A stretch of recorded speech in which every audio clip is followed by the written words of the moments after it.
it says, right, he would not be punished for the death of that servant. That's not what it says. It says he will be punished for the death of the servant. You can't even stay on what it actually says. If a man beats his slave and he dies, that man is to be punished.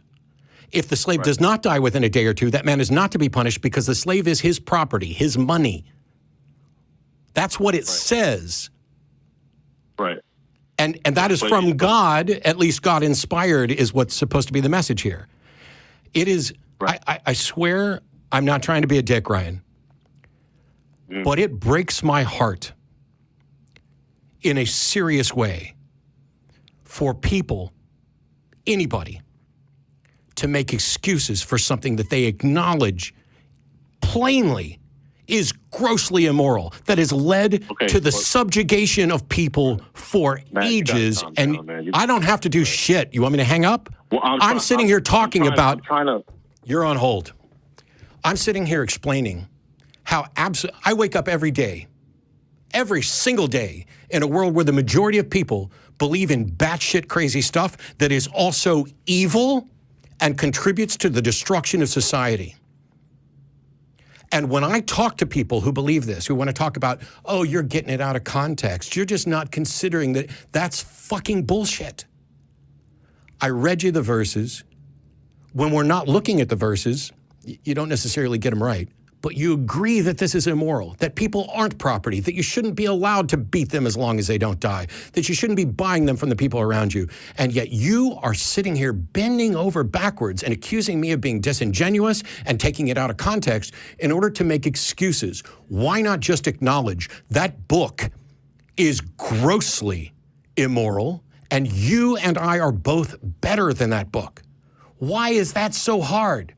There are, by the way, Christians I've talked to who say, hey, those verses are immoral. I don't think those verses even necessarily came from a God.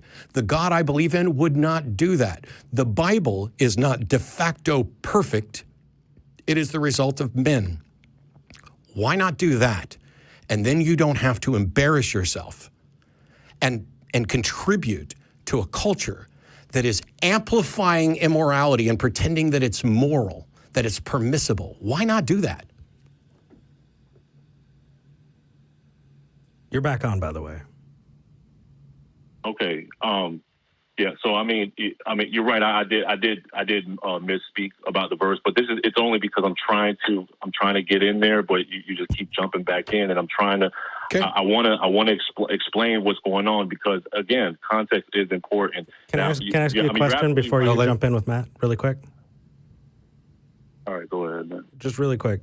Do you recognize that you're trying to justify slavery?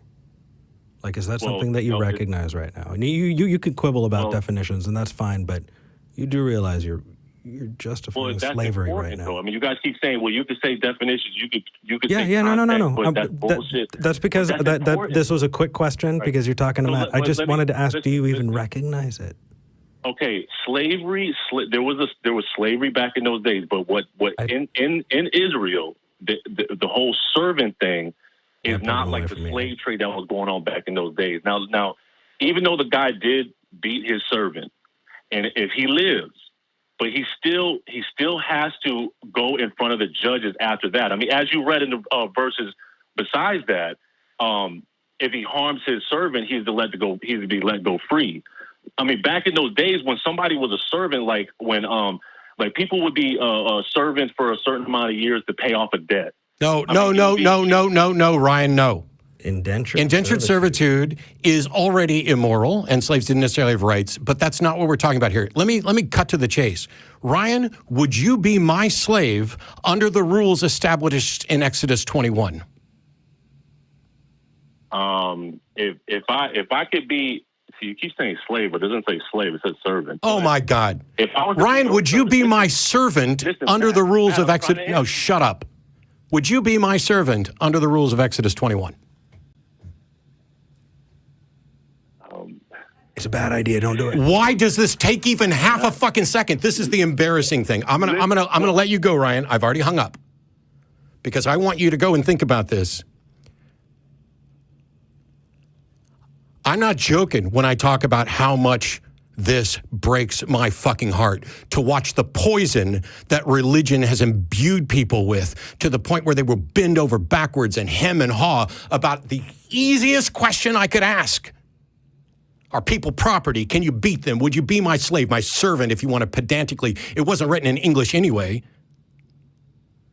Under what Exodus 21 says. It is grossly immoral. It is an embarrassment that anybody would pause for more than half a second to answer that question.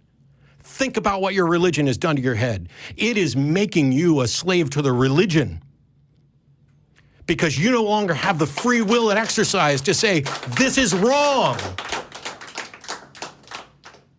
I don't understand how things that are obviously wrong, just because they're in somebody's book, you got to bend over backwards. Well, you got to think about the times. And it wasn't like, 150 years ago. It was, way back in the Israelites, and there were people who owed debts. Yes, and there were completely different rules for how to let your Jewish slaves go after 7 years, and then how you could trick fuck them into being your slaves forever, and how every 50 years was a year of Jubilee, and everybody got to go free. 50 years. 50 years. So when I buy a slave at 8, when they're 58, I can let them go. Oh, but Matt, what if the 50 years falls on their 10th birthday? You only had them for 2. Great, I don't buy an 8-year-old. I wait 2 years, and I buy the 11-year-old, and I get them for 49 years.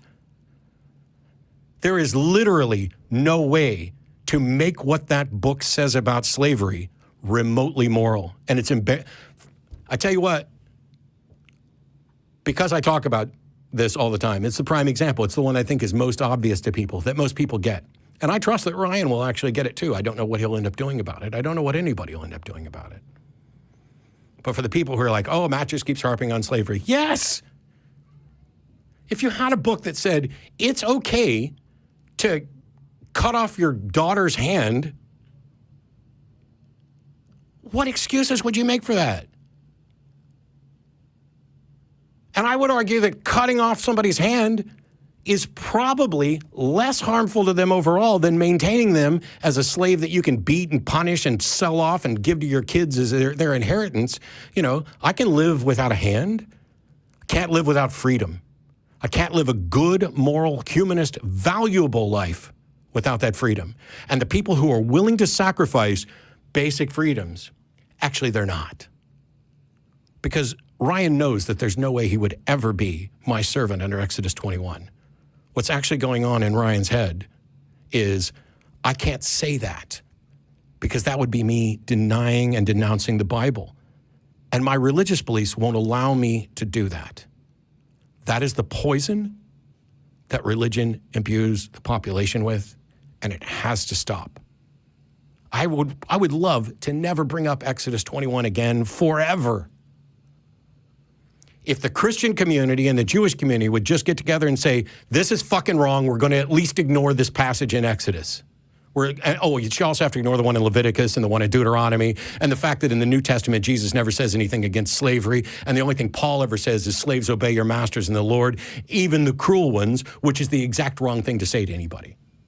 There's a reason slavery comes up over and over and over and over again, because it should be as obvious as whether or not the sun goes around the earth now that you actually have the evidence for it. I fucking hate it. Damn, dude. All right. Who are we going to talk to next? Round of applause for that. Holy crap. Who are we going to talk to next? Well,